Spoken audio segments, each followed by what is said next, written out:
Hello my dear students. तो आप सभी को मेरा यूट्यूब चैनल एसएमएस क्लास 10 के पे स्वागत है।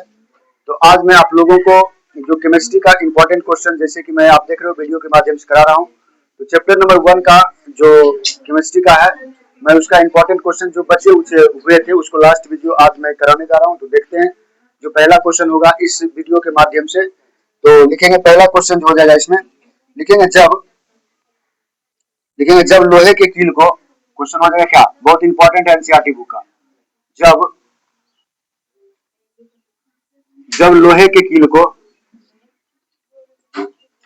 जब लोहे की कील को जब लोहे की कील को जब लोहे की कील को कॉपर सल्फेट के विलयन कॉपर सल्फेट कॉपर सल्फेट के विलयन में कॉपर सल्फेट के विलयन में कॉपर सल्फेट के विलयन में कॉपर सल्फेट के विलयन में डुबोया जाता है डुबोया जाता है डुबोया जाता है तो विलयन का रंग तो विलयन का रंग तो विलयन का रंग तो विलयन का रंग तो विलयन का रंग क्यों बदल जाता है तो विलयन का रंग क्यों बदल जाता है क्यों बदल जाता है तो विलयन का रंग क्यों बदल जाता है। ध्यान देना बाबू, यहाँ पे करा ध्यान देते हैं। कहा कि जब लोहे की कील को, लोहा का कील देखे हो मतलब कांटी ले लीजिए या कुछ भी ले लीजिए, तो कह रहा है कि जब लोहे की कील को कॉपर सल्फेट के विलयन में डुबाया जाता है तो विलयन का रंग क्यों बदल जाता है तो विलयन का रंग क्यों बदल जाता है, ये पूछ रहा है ना। तो विलयन का रंग क्यों बदल जाता है, देखते हैं इसका आंसर क्या होगा। तो बाबू ध्यान, कॉपर सल्फेट का सूत्र क्या हो जाएगा, CuSO4। क्या हो जाएगा, CuSO4। तो इसे यहाँ लिखेंगे आंसर में, कॉपर सल्फेट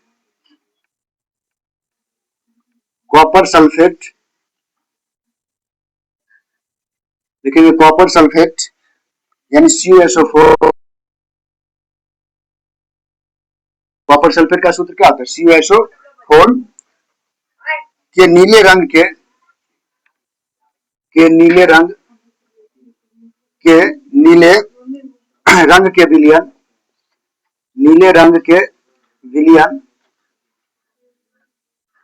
नीले रंग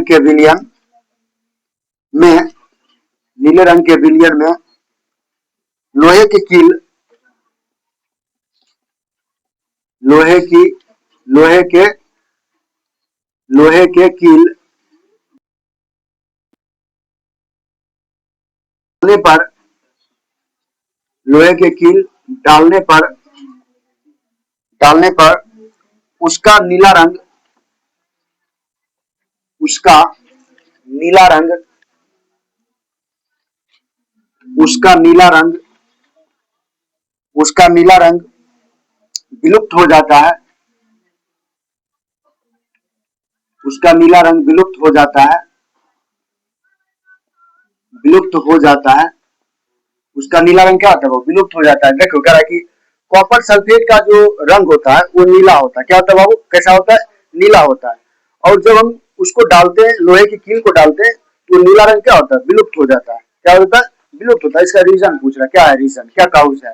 तो विलुप्त हो जाता है, क्या हो जाता है, विलुप्त हो जाता है, क्या लिखो, विलुप्त हो जाता है लोहे की कील पर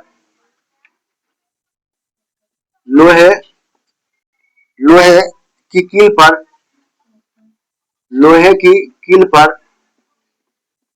लोहे की कील पर भूरे रंग की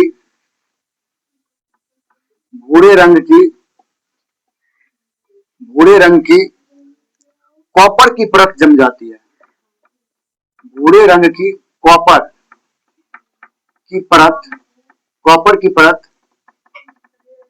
जम जाती है। कॉपर की परत जम जाती है कॉपर की परत जम जाती है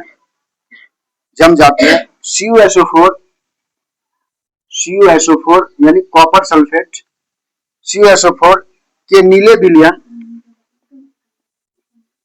के नीले विलयन का रंग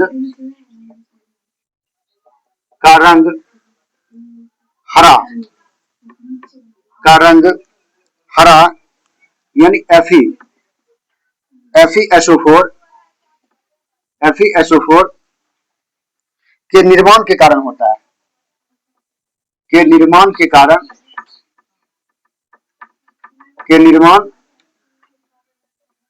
होता है,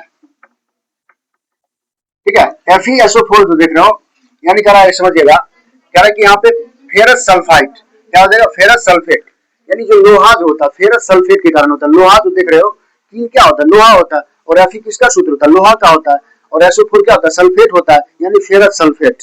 तो अब फेरस सल्फेट के निर्माण के कारण क्या होता है, वैसा परिवर्तन होता है, उसके रंग को विलुप्तीकरण हो जाती है। एक बार फिर से समझ लेते हैं, कहा कि जब लोहे की कील को कॉपर सल्फेट के विलयन में डुबोया जाता है तो विलयन का रंग क्यों बदल जाता है, ठीक है। तो कह रहा है कि यहाँ पे कॉपर सल्फेट अर्थात CuSO4 के नीले रंग के विलयन में लोहे के कील को डालने पर उसका नीला रंग क्या होता है, विलुप्त हो जाता है। क्या होता है, विलुप्त हो जाता है।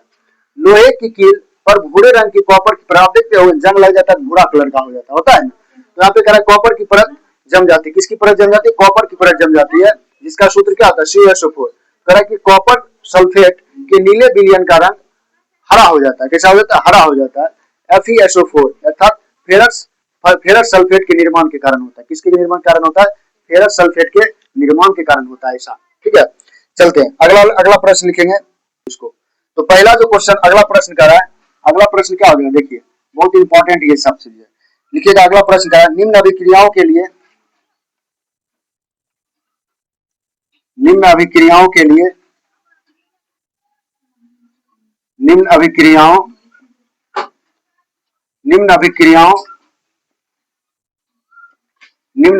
के लिए संतुलित रासायनिक समीकरण लिखिए।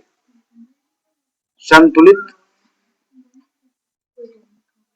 रासायनिक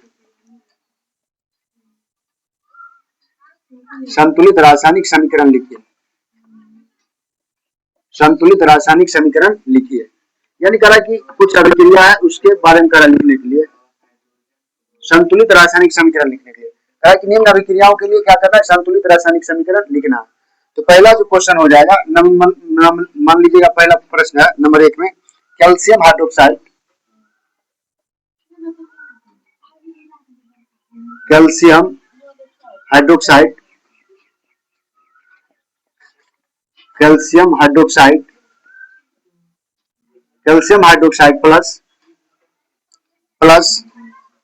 plus carbon dioxide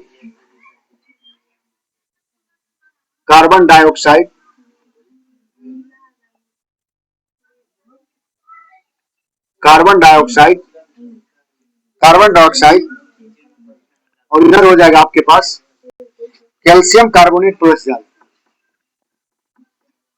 calcium carbonate plus क्या बनेगा, जल। इसका कह रहा है कि समीकरण लिखने के लिए, ठीक है, ये दे देगा परीक्षा में अधिकतर। अभी देखो जो क्वेश्चन का डिमांड रहता है इसी तरह दे देता है, ठीक है। और इसका बोलेगा सूत्र लिखने के लिए। देखो इसका सूत्र क्या क्या बोल रहा है, कैल्शियम हाइड्रोक्साइड। तो आपको पता होना चाहिए कैल्शियम का सूत्र क्या होता है, Ca होता है। क्या होता है, Ca। अगर मैं उसमें OH लगा दूं तो इसका सूत्र क्या हो जाएगा, Ca क्या हो जाएगा, CaOH का होल ट्वाइस, OH का क्या हो जाएगा, होल ट्वाइस। अब बोलेगा सर 2 क्यों लगाए, तो आगे पता चलेगा, संतुलित पूछ रहा है ना। और प्लस क्या हो जाएगा बाबू, कार्बन डाइऑक्साइड का सूत्र क्या होता है बताइए, कार्बन डाइऑक्साइड का सूत्र CO2 क्या हो जाएगा, CO2 लिखे। देखो कैल्शियम हाइड्रोक्साइड, आज बताओ ये बिना बुझा हुआ कि बुझा हुआ चुना का सूत्र, ये बुझा हुआ चुना, तुरंत जस्ट बताया। तो आपका कैल्शियम हाइड्रोक्साइड, ये क्या हो गया, बुझा हुआ चुना का। बिना बुझा हुआ कहाँ होता है, CaO कैल्शियम ऑक्साइड ना, कैल्शियम ऑक्साइड। और कैल्शियम ऑक्साइड का उपयोग कहाँ करते हैं, घर के पोताई करने में करते हैं ना, तो वही पे करा। तो CaOH का क्या होता है, होल ट्वाइस, प्लस क्या हो गया, CO2।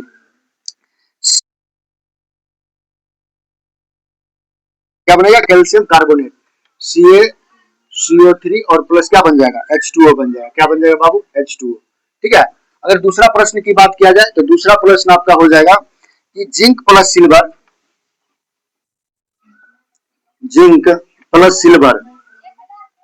Zinc plus silver, zinc plus silver nitrate, nitrate, zinc plus silver nitrate, और उसके बाद क्या बन जाएगा, zinc, zinc nitrate, zinc nitrate plus क्या बन जाएगा, सिल्वर बनेगा, जिंक नाइट्रेट प्लस सिल्वर बनेगा। अब देखो यहाँ पे जिंक नाइट्रेट का सूत्र, जिंक का सूत्र क्या होता है आपको पता होना चाहिए, Zn। क्या होता है बाबू, Zn। जिंक का सूत्र क्या होता है, Zn, और प्लस क्या बन जाएगा 2, और सिल्वर का क्या होता है बताओ, Ag, Ag, Ag सुनो ना, यानी कह रहा है कि Ag, Ag का मतलब क्या हो गया, चांदी, और Au सोना, सोना का कितना होता है 79, कितना होता है 79, समझ गए ना? सोना का कितना होता है संकेत 79, ठीक है।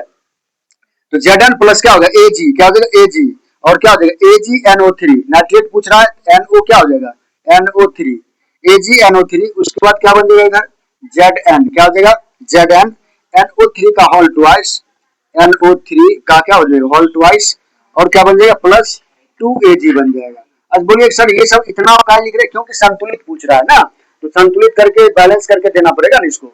चलिए अगला प्रश्न जो हो जाएगा इसमें, अगला प्रश्न हो जाएगा आपका सी नंबर में।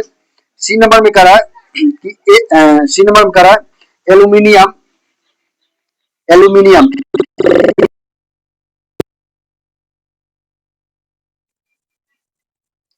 Aluminium, aluminium plus copper chloride, aluminium plus copper chloride, aluminium plus copper chloride, copper chloride, उसके बाद इधर जो बनेगा वो बनेगा aluminium chloride plus copper, aluminium, aluminium, aluminium, aluminium chloride plus copper, aluminium chloride plus क्या बनेगा, कॉपर बनेगा, एल्यूमिनियम क्लोराइड प्लस कॉपर बनेगा। इसका सूत्र क्या हो जाएगा, तो एल्यूमिनियम का आपका पता होता है Al सूत्र होता है, क्या होता है Al, पता है बाबू रे, Al plus CuCl2, CuCl2, CuCl2, यानी एल्यूमिनियम और क्या हो जाएगा कॉपर क्लोराइड का सूत्र क्या हो जाएगा, कॉपर हो गया, और Cl का मतलब क्या क्लोरीन, कॉपर क्लोराइड ना। उसके बाद क्या बना लेगा, उसके बाद बना लेगा Al यानी एल्यूमिनियम, एल्यूमिनियम क्लोराइड, तो क्या आ जाएगा Cl2, Cl2 प्लस क्या बन जाएगा कॉपर बन जाएगा, प्लस क्या आ जाएगा कॉपर बन जाएगा। अगला अगर प्रश्न की बात किया जाए, हाँ बाबू 2Ag, तब ना दोनों साइड संतुलित होगा। देखो यहाँ पे एल्यूमिनियम भी, सॉरी चांदी इधर दूध है, इधर भी दूध है, NO3 नाइट्रस ऑक्साइड है यहाँ पे, देखो यहाँ पे पूरा है ना Zn, तब तू सब देखना पड़ेगा। चलिए अगला लिखेंगे बेरियम क्लोराइड,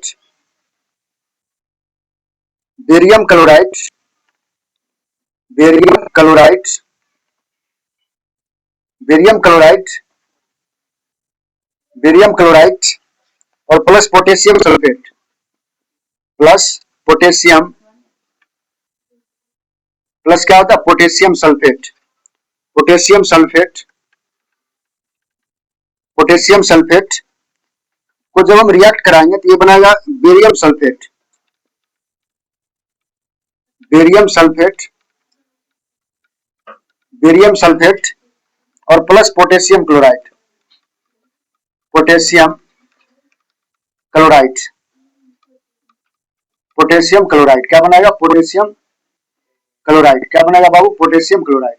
इसका क्या होगा, इसका सूत्र क्या हो जाएगा, तो इसका सूत्र क्या हो जाएगा, यानी कह रहा है barium chloride plus potassium sulphate, barium sulphate plus potassium chloride, इसका फार्मूला बनाइएगा, इसका फार्मूला हो जाएगा BaCl2, Ba का मतलब हो गया बेरियम, Cl2 का मतलब हो गया क्लोराइड, उसके बाद प्लस पोटेशियम का सूत्र क्या होता है, के होता है, पोटेशियम का मतलब क्या होता है के, पोटेशियम का संकेत क्या होता है के, पोटेशियम पूछ रहा है के, और सल्फेट पूछ रहा है KSO4, potassium sulphate, potassium sulphate, उसके बाद क्या बना लेगा, उसके बाद बना लेगा